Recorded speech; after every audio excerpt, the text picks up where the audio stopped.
Assalamualaikum warahmatullahi wabarakatuh. Nama saya Muhammad Salamun. NIM E20192089. Pada kesempatan kali ini saya akan menanggapi video dari Bapak Dr. Abdul Wadud Nafis LC MEI tentang kebijakan moneter dalam perspektif ekonomi Islam. Nah, apa sih yang dikatakan kebijakan moneter itu? Kebijakan moneter merupakan seperangkat kebijakan ekonomi yang dibuat untuk mengatur ukuran serta tingkat pertumbuhan pasokan uang di dalam perekonomian negara. Nah, jadi kebijakan moneter ini dibuat oleh pemerintah untuk mengatur seberapa banyaknya negara mencetak uang dan mengatur beredarnya uang di masyarakat. Selanjutnya yaitu macam-macam kebijakan moneter. Kebijakan moneter di sini dibagi menjadi dua macam. Yang pertama, kebijakan moneter ekspansif. Yang kedua, kebijakan moneter kontraktif. Kebijakan moneter merupakan kebijakan yang diambil untuk meningkatkan jumlah uang yang beredar di masyarakat. Nah, jadi tujuan kebijakan moneter di sini untuk mengatasi pengangguran dan meningkatkan daya beli masyarakat. Nah, misalkan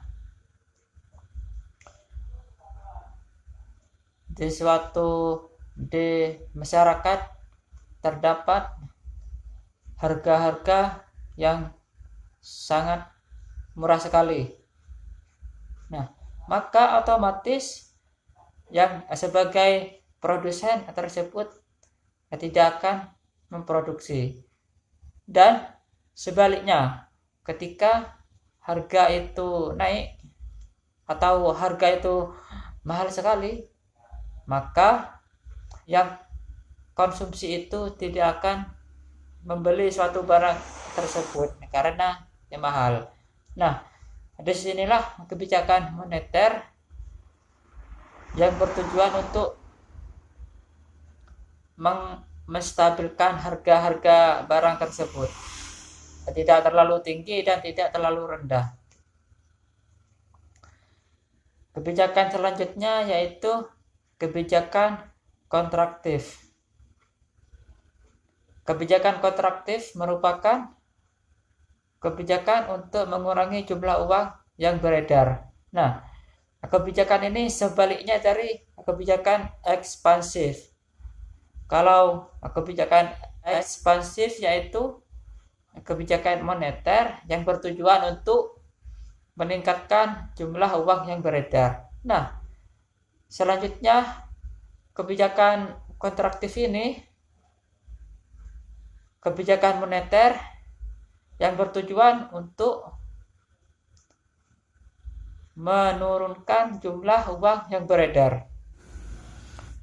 Mengapa jumlah uang yang beredar di masyarakat itu harus dikurangi dan harus ditingkatkan? Karena agar harga suatu barang tersebut tidak melampaui batas atau tidak terlalu tinggi dan tidak terlalu rendah. Ketika harga suatu barang terlalu tinggi, maka secara otomatis sebagai konsumen tersebut tidak akan membeli. Dan apabila suatu barang terlalu rendah, maka otomatis sebagai produsen tersebut tidak akan memproduksi lagi karena harga terlalu rendah. Selanjutnya yaitu tujuan kebijakan moneter. Tujuan kebijakan moneter di sini dibagi menjadi 8. Yang pertama yaitu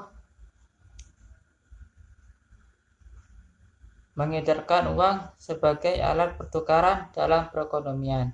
Nah, tujuan kebijakan moneter yang pertama mengedarkan uang sebagai alat pertukaran. Nah, maksudnya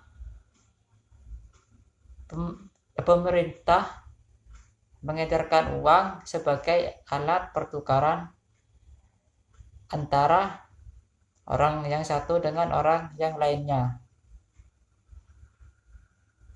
Dan jika tidak ada uang, maka orang yang mau beli tidak punya uang, dan orang yang menjual pun tidak akan laku, karena maka orang yang akan membeli suatu barang tidak tercapai karena tidak mempunyai uang, dan orang yang menjual barang tidak akan laku karena orang di sekitarnya tidak mempunyai uang.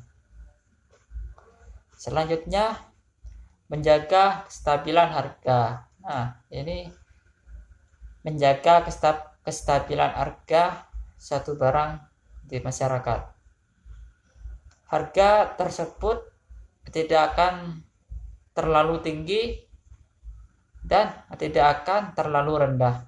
Ketika harga terlalu tinggi, maka pemerintah mengeluarkan kebijakan moneter yang kontraktif.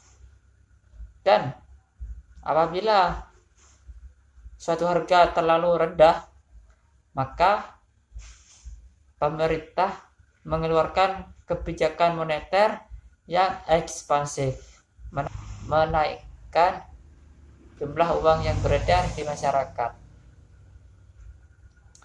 Selanjutnya, menjaga kestabilan ekonomi. Nah, ini agar perekonomian itu bisa berjalan dengan baik, maka kebijakan inilah yang bisa mengatasi perekonomian di masyarakat. Selanjutnya yaitu meningkatkan kesempatan kerja. Nah, apabila pemerintah melakukan kebijakan moneter ekspansif, maka rakyatnya banyak yang membuka usaha-usaha seperti usaha roti, usaha apa aja yang lainnya. Nah, di situ maka orang di sekitarnya tersebut akan bekerja pada perusahaan tersebut. Nah, misalkan kalau saya contohkan di sini pabrik ampo. Nah, dulu itu pabrik ampo itu orang di sekitarnya itu banyak yang menganggur karena tidak mempunyai pekerjaan. Nah, sekarang itu ada pabrik ampo, maka orang yang di sekitarnya itu banyak yang bekerja di ampo tersebut, di pabrik ampo tersebut.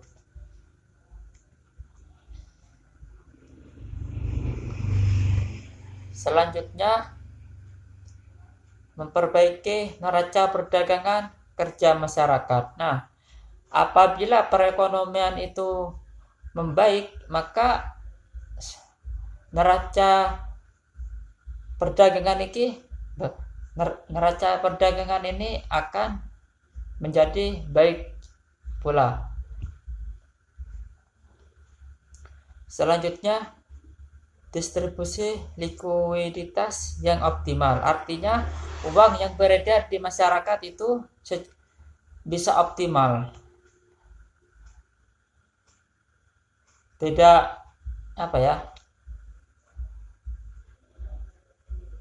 artinya itu bisa memenuhi kebutuhan masyarakatnya. Selanjutnya, mempertahankan keseimbangan antara IS dan LM. IS itu investasi sistem, Kalau LM, liquid money. Nah, artinya ini menstabilkan suatu harga barang agar tidak terlalu tinggi dan tidak terlalu rendah. Selanjutnya yang terakhir, pertumbuhan ekonomi dan pemerataan pendapatan. Nah, tujuan yang terakhir ini agar ekonomi itu bisa bertumbuh dengan baik. Selanjutnya yaitu instrumen kebijakan moneter. Instrumen kebijakan moneter ini dibagi menjadi 6 bagian. Yang pertama, kebijakan operasi pasar terbuka, merupakan kebijakan yang diambil oleh Bank Sentral dengan cara menjual atau membeli surat berharga seperti sertifikat Bank Indonesia. Selanjutnya, kebijakan diskonto. Kebijakan diskonto merupakan kebijakan Bank Sentral menaikkan atau menurunkan tingkat suku bunga bank. Nah, apabila tingkat suku bunga bank itu dinaikkan, maka orang yang menabung itu akan sedikit. Dan apabila tingkat suku bunga itu diturunkan, maka orang yang menabung di bank itu akan lebih banyak. Selanjutnya, kebijakan cadangan kas merupakan kebijakan Bank Sentral untuk menaikkan atau menurunkan cadangan kas bank umum. Nah, apabila uang yang beredar di masyarakat itu sangat banyak atau maka cadangan kas ini akan dinaikkan juga. Dan apabila uang yang beredar di masyarakat itu sedikit, maka cadangan kas ini akan diturunkan pula. Jadi uang yang ada di bank sentral lebih banyak daripada yang beredar di masyarakat. Selanjutnya, kebijakan kredit ketat merupakan kebijakan bank sentral untuk mengurangi jumlah uang yang beredar untuk mengatasi inflasi. Maksudnya mengurangi jumlah uang yang beredar di masyarakat agar tidak menjadi inflasi. Inflasi itu harga yang terus meningkat. Harga yang meningkat secara terus-menerus. Selanjutnya, kebijakan dorongan moral merupakan kebijakan bank sentral dengan cara mengadakan pertemuan langsung antar bank sentral dengan pimpinan-pimpinan bank umum untuk meminta bank-bank umum melakukan langkah-langkah tertentu.